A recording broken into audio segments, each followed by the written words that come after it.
എന്താണ് ഷാജിദ പ്രശ്നം? എന്താണ് അതുപോലെ തന്നെയാണ് അവർ അവരുടെ കാശ് കൊണ്ട് നെറ്റ് കയറ്റി സോഷ്യൽ മീഡിയയിൽ കമന്റ് ഇടുന്നത്. ആണോടെ നാരി മുസ്തഫ നായിന്റെ മോനെ ആണോ? എന്റെ കമന്റ് ബോക്സിൽ വന്നിട്ട് നീ ഇടണ്ട കേട്ടോ തെറി നായിന്റെ മോനെ. നിനക്ക് പറ്റുന്നവരുടെ കമന്റ് ബോക്സിൽ പോയിട്ട് ഇടാ നായെ.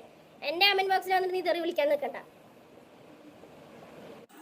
എന്തിനാണ് മക്കളെ നിങ്ങൾ റീചാർജ് ചെയ്തിട്ട് നിങ്ങളെ പൈസ മുതലെടുത്ത് റീചാർജ് ചെയ്ത് ഇങ്ങനത്തെ ഓരോരോ ആൾക്കാരെ യൂട്യൂബ് ലൈവ് കണ്ടിട്ട് അതിൻ്റെ അകത്ത് കമൻ്റ് ഇട്ടിട്ട് അവളെ ചീത്ത കേൾക്കാൻ എന്തിൻ്റെ ആവശ്യം?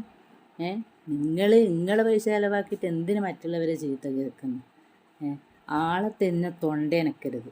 മനസ്സിലാക്കിയ ആ മനസ്സിലാക്കിയെടുത്ത് വെക്കണം. അതാണ് ഒരാളെ മര്യാദ.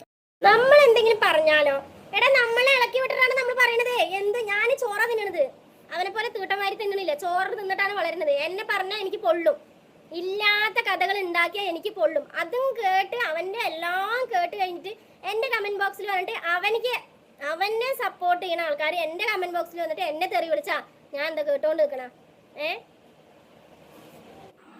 പിന്നെ ഇവള് പറയുന്നു എന്നെ ഇളക്കി വിടുന്നു. നിന്നെ ഇളക്കി വിടാൻ നീ എന്താ അങ്ങാടി പശുവാ നിന്നെ ഇളക്കി വിടാൻ?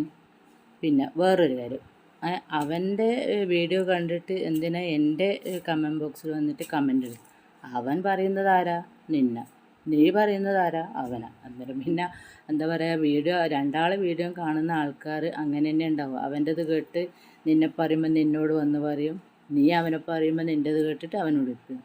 അതിപ്പോൾ എന്താ പറയുക, മനുഷ്യന്മാർ അങ്ങോട്ടും ഇങ്ങോട്ടും ഈ പോസ്റ്റ്മാൻ്റെ പണിയാണ്. തെറി നിർത്തു, ഇത്താ മക്കൾ കേൾക്കുന്നല്ലേ മോശമല്ല. എന്താണ് പ്രശ്നം? ഷെരീഫ് ആരാണ്? അത് നമ്മുടെ മണ്ണാർക്കാട്ടിലെ 9 മറ്റേ കൈ കെട്ടിയിട്ട് മറ്റേ ഇത് മേടിക്കണം അവനക്ക്. അങ്ങനെ തപ്പ് കെട്ടിയിട്ട് തുണി വെക്കിയിട്ട് പൈസ മേടിക്കാം. ട്രെയിനിൽ പോയിക്കോ ഷെരീഫ്, നല്ല പണമാണ്. നിന്റെ പക്ക ഒരു സാരി ഉടുത്തു പറഞ്ഞാൽ നിന്റെ ആ കളറിന് നിന്റെ വേഷത്തിന് നീ പെണ്ണെന്നെ. ഒന്നും പറയണ്ട, നീ ജാസിനൊന്നും കുറ്റം പറയണ്ട. നീ സാരി ഉടുത്തിട്ട് നാളെ ഇറങ്ങി പറഞ്ഞാൽ നിനക്ക് ഇതിനെക്കാട്ടി കാശ് അതിൽ സമ്പാദിക്കാം. സത്യം പറഞ്ഞാൽ ഈ 9 എന്ന് പറഞ്ഞാൽ എനിക്കറിയില്ല, എൻ്റെ കാര്യം പറയല. അപ്പം ഇത് ഇവക്ക് നല്ല പരിചയമുണ്ട്, ഈ 9 ഏതാ 10 ഏതാന്നല്ലോ. അതുകൊണ്ടല്ലേ ഓള് പെട്ടെന്ന് ഒരാൾ ചോദിക്കുമ്പോൾ അതിന് മറുപടി ആയിട്ട് തന്നെ ഷെരീഫ് മണ്ണാർക്കാടിൽ 9 എനിക്കെല്ലാവരെയും അറിയുമല്ല, ഇങ്ങനെയുള്ളവർക്ക് എല്ലാവരെയും അറിയും. പിന്നെ ഇവള് പറഞ്ഞ കാര്യം ഇങ്ങനെ ദപ്പ് മുട്ടിയിട്ട് തുണി വെക്കുന്നത്, അതങ്ങ് പാലക്കാട് അതൊരു ഫേമസ് ആയിരിക്കും അല്ലേ. നിൻ്റെ നാട്ടിലെല്ലാം ഇങ്ങനെ ആയിരിക്കും.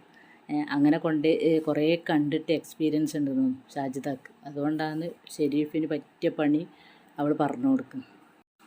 ഇനി കണ്ടിട്ടുള്ള എക്സ്പീരിയൻസ് ആണോ അല്ലെങ്കിൽ ഷാജിദ് ചെയ്തിട്ടുള്ള എക്സ്പീരിയൻസ് ആണോ? അതുകൊണ്ടല്ലേ ഇത്രയ്ക്ക് കണ്ടീഷനിൽ അവൾ പറയുന്നത്. അങ്ങനത്തെ പണിക്കെല്ലാം പോയാൽ യൂട്യൂബിൽ ഞാൻ കാട്ടിയും വരുമാനം കിട്ടും. ചിലക്കാണ്ട് ബോഡി നിനക്ക് പറയാനല്ലേ. നീ ആരാടാ എന്നെ ഓർക്കാൻ അറിയേ? നീ പോയി കിടന്നുറങ്ങടാ ഷാജിദ. കോമഡി ഇത്. നീ പോയി കിടന്നുറങ്ങ്. നീ എന്തിനാ എന്നെ ഓർക്കാൻ വരുന്നത്? സത്യത്തിൽ ഇവളെ ലൈവ് കാണാൻ വരുന്ന ആൾക്കാരെ തേച്ചും ഇവളാൻ കട്ടി പടക്കാം.